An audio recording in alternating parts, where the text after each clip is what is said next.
Hi friends, today we're going to read If You Had a Jetpack by Lisl Detlefsen. If you found yourself bored with nothing to do, you could build your own jetpack. Putting it together might be tricky, but since you're clever, you'd figure it out, eventually.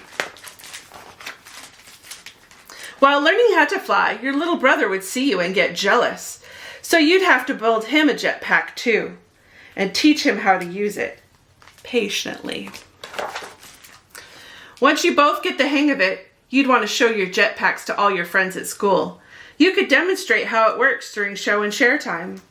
Cruise through the cafeteria line at lunch and play turbo tag at recess, cautiously. After swinging around the school all day, you might get called down to the office. The principal would explain that his car has a flat tire and ask you for a ride. Politely. Your mom would be so proud of you for helping the principal that she'd be in an extra good mood. You'd decide that this was the perfect time to ask if you could fly south to visit your Nana. Naturally, your little brother would beg to come along. Persistently.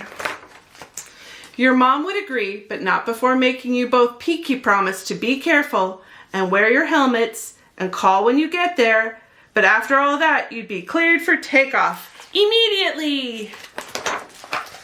After seeing you fly into her yard, Nana would probably ask to borrow your jetpack. Convincing her to give it back would be difficult, so you might have to insist firmly. You could thank Nana for returning your jetpack by helping her with a few errands. You could shop for her groceries and take her pet for a walk and pick up her new golf clubs. While delivering Nana's dry cleaning, you might be reminded that you've always wanted to visit the astronauts in space. So you say goodbye to Nana and your little brother and prepare for departure boldly.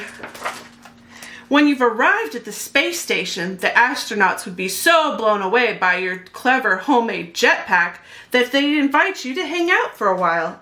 Of course, if they needed help with a slight spaceship repair, you would volunteer bravely. The astronauts would be so impressed that they'd call the president to let her know.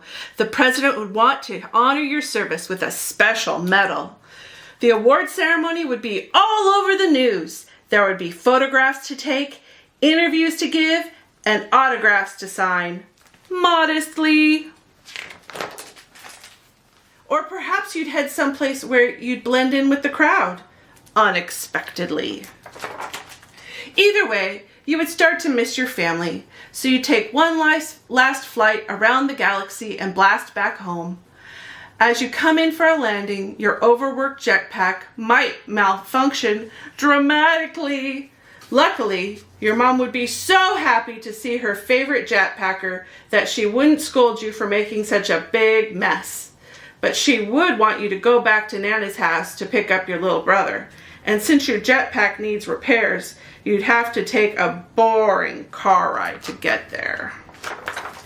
Of course, you're never bored for very long. After all, a clever person like you can do anything. The end.